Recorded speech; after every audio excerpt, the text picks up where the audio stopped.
Hello, my name is Amy and this is Fisher Hunts. Today we're going to be going over the puzzle design that I created for the local middle school here. We had a escape room day for them in lieu of a school dance that got canceled due to pandemic stuff, as always. I'm just going to walk you through exactly what I made and how the setup was. So let's get started.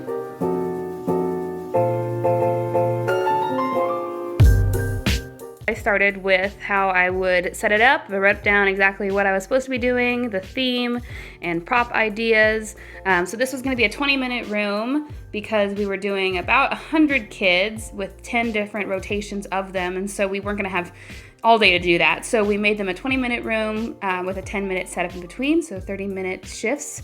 This was originally a plan that I had with I was gonna have 3 puzzles available, then narrowed it down to 2, then narrowed it down to 1. And I kind of followed that, but not really. That's why there's a big scribble over it. The props to use was just some ideas of things that were already in the room, things that would be in a principal's office, and then some puzzle ideas, which I mostly stuck with this, so you'll see those in a second. Here is my intro speech. Your teacher warned you time and again about misbehaving in class. Now you and your friends find yourself in the principal's office about to be suspended. Ooh. He thinks you're good kids though, so he wants to give you a chance at redemption. Learn his lesson and you won't be suspended and the incident won't go on your permanent record. You have to escape the principal's office. So one of the things that I wanted to do was to have some trivia whiteboards, and that's back here, which we can go over in a second. And so these are the trivia questions that I came up with along with their answers. And then I wanted to make them all go to a math equation, which is that, which I think I actually made just 7 times 3, so it's not 70. I had to change it after a test run when I realized I messed it up. And that becomes a number and that opens something. But this is the official setup. So we had some trivia whiteboards initially with the number that it goes to. Black light on a hidden note, which actually the black light was hidden in something else, so it's a little bit more confusing now, but this was the original setup and this is probably the easiest way to think about it. They find a light bulb and the light bulb changes colors. We'll see that too. There's a counting puzzle. That gives you a Chinese key. This gives you the bolt turner. They open things. There's a keyboard cipher, which I thought was really fun. Cryptex at the end, and then the key to escape. This is what I used for my keyboard cipher. I kind of just wrote out how many keys there are on the keyboard that have, letters on them and not just symbols. And then I randomly wrote out all the letters of the alphabet. And then I wrote down what each of them go to. So L was actually Q, B is actually W, and then that became my cipher.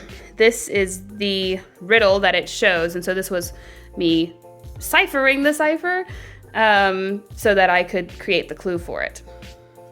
This is one of my setup lists that I made. I think I created a couple more after this when I started rearranging things, but I just worked backwards and figuring out what needs to go where. So put the key in the cryptex, because that's the last thing that they would find is that key. And then you have to put the cryptex in its own box. And I'll show you all of those things. And then also what I need to introduce. So that they get hints, that there's the computer in the room and it's off limits, that the final item is a gray lock, gotta be gentle, normal stuff. So one of the things that they'll find throughout the room, there's 8 of these trivia whiteboards, and they all have trivia, obviously, on them, along with these whiteboard markers that were up against the whiteboard. So some of these were answered by posters that I was given to decorate the room with. There was a lot of posters about minerals and descriptions about them, and so this was a clue to one of those.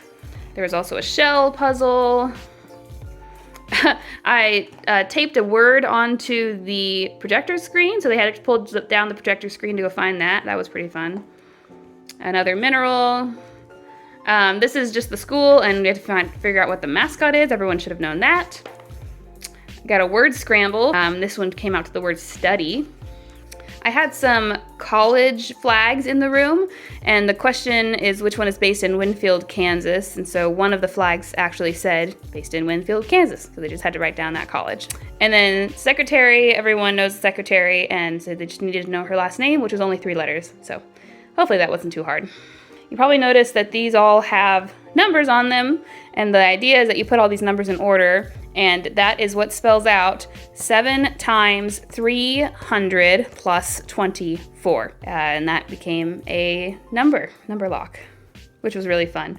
I really love this puzzle, especially when we had groups of 10 going into the room, because almost everybody had a chance to work on something. So it wasn't something that anybody could just hog and keep the whole puzzle to themselves. Often it was like, hey, you do this one, hey, you do this one.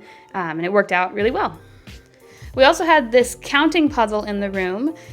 First one is number of blades on one fan. That was pretty fun because we decided to keep the fan on, so that's obviously a lot harder to count that way.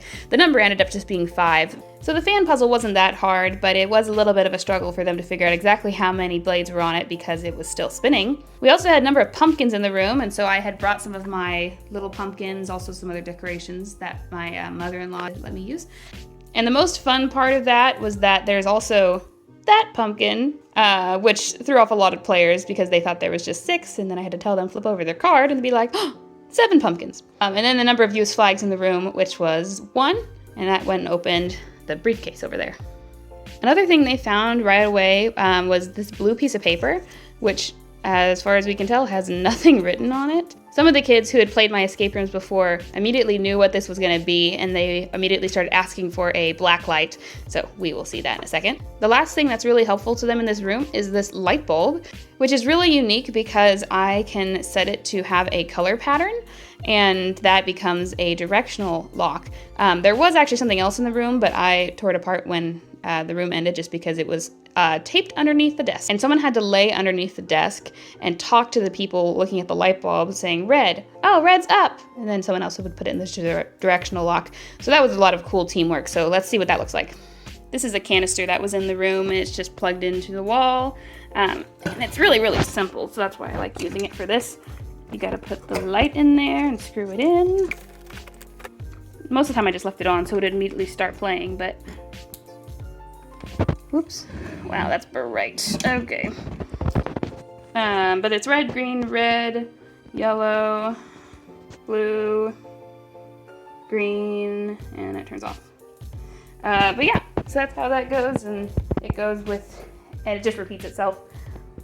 So it goes with a directional lock, and the directions end up being up, down, up, left, right, and down. These are the 2 main boxes that they need to open, along with this briefcase over here. But since we already solved this directional lock via the light, we'll just go ahead and do that. I'll also let you look at this weird lock. I don't know if you can tell, but there's like a bolt in there. So that one's weird. That one throws a lot of players off. But then we have a directional lock.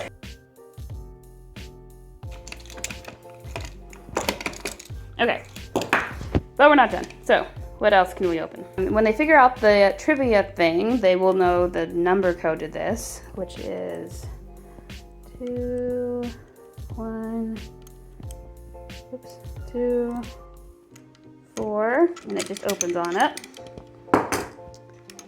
So we're still stuck. Now what? Next we have this briefcase, which I am really happy I have. This just fit in perfectly with the principal's office theme. It seems like it'd just be his briefcase. From the counting puzzle, you put in, oh, I forgot to close it. Oh well. Well, it's a 571, as we talked about earlier. And inside we have a couple things. We have this black light, we know where that goes. And this thing here, which is what I call my Chinese key. And I have attached this really, really big thingy to it. Tassel, medallion, whatever. Just because it's so tiny and I really think people would lose it if I didn't attach it to something like this. But don't really know what that goes with yet, so gotta wait. Another thing that would have been in here is the keyboard cipher, which I have lost since doing the escape room. It was there for all the students, which is good. But I just used this like lamination paper, which opens up so that you laminate stuff. And then what I did was I took the cipher from my notebook and I traced it on top of this to the exact size of the keyboard in the classroom. So that turned out really, really cool. I'm bummed that I don't have it anymore to show you, but I got the idea from a video from Legacy Escape Box, so I will go ahead and tag them in this so you can see how to make that. So now that we have the black light, we can take out this blue sheet of paper. Boom. That's a put a cool border around it. Principal's first name. So I had a little nameplate for the principal in the office, and luckily his first name is just 4 letters and fits perfectly. I come over here, on my nice little 4-letter lock. So let's do that. There we go. Boom. All right, we have these two things, which is the riddle cipher to the very end game, which is cool. And I left some space on top so that they can do the cipher. A lot of them ended up writing on a different piece of paper, but that's okay. Another thing in this box is this tool, which goes with my bolt lock. There's no way I can do this with one hand, so be right back. Voila, got it off. Put that to the side. Take off this hasp. And inside, oh, another box, which is exactly what every student said when they opened this. And it has this really cool key on the outside. And the only opening is over here, which goes with that really cool key. So it opens like that. This little bar comes out. These pieces fall apart, so we try and leave those together so we don't lose them. Take off this really pretty butterfly hasp. Oh, another box. I love doing that to people. Just comes open. Ooh. And there's something inside. If you remember what my book said, this riddle reads queens and kings and measurement things. Goes to this 6-letter lock, and I also put these things in the room to hopefully get their brains thinking. The answer is rulers, which many players, as soon as they solved this, they realized it was rulers, and they immediately started looking at the rulers and not thinking to put the word rulers into the lock. So, cost some people some time, but it was okay. So as soon as that opened, this key falls out. Come on. This key falls out, and it immediately goes into this little gray lock, which I told them at the very beginning is the main goal of what they need to open. So just open this little case, get the lock out, and there it goes. Opens right up, I stopped their time, and they have escaped. Another fun thing I made for this escape room was a personalized timer, which was really fun to make. So it was a 20-minute countdown timer themed around the principal's office. I also put in some really neat sound effects and a countdown when it got down to the last 10 seconds, which ideally people would be escaping before then, but unluckily for me, we had a couple teams that were right down to the wire, so we really got to use those sounds and, amp up everyone's adrenaline and excitement as the countdown timer is going 10, 9, 8. So that was really fun, and I think I'm going to try and do that for the majority of my escape rooms coming up, because it actually wasn't too hard to make, and now I have a template. The winners of the escape room ended up with some certificates and some big giant candy bars, which just seemed appropriate for middle school age students. And I think they had a lot of fun. I had a lot of people asking me if I was going to come back next year, and just telling their friends and being excited that they escaped, and I had a really good time making it. It was a little bit stressful just because I had to do 10 rooms back to back with 10 kids each in all of the rooms, but it was just really rewarding, and it was really fun trying to make games themed around these kids.